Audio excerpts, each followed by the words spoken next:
My life is a house.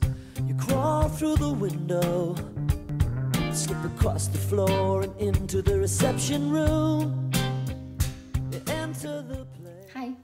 Hi. We've been building our house for about 9 years, and we're not billionaires or anything like that. We don't have a golden toilet. We built our house paycheck to paycheck, and so where we can save money, anywhere we can save money, we try to do that.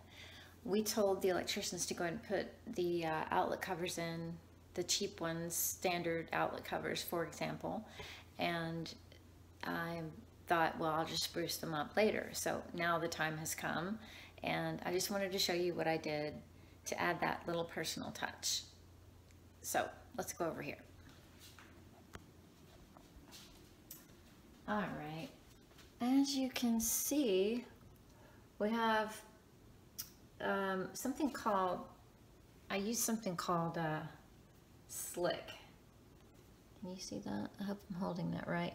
Called Slick, and it's for t-shirts and fabric and things like that.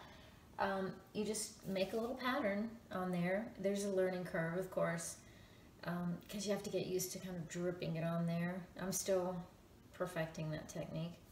And then when you're done, we're gonna come over here, and you can see, you just paint it, stick it up on the wall, and it looks like an antique outlet cover. It's pretty cool.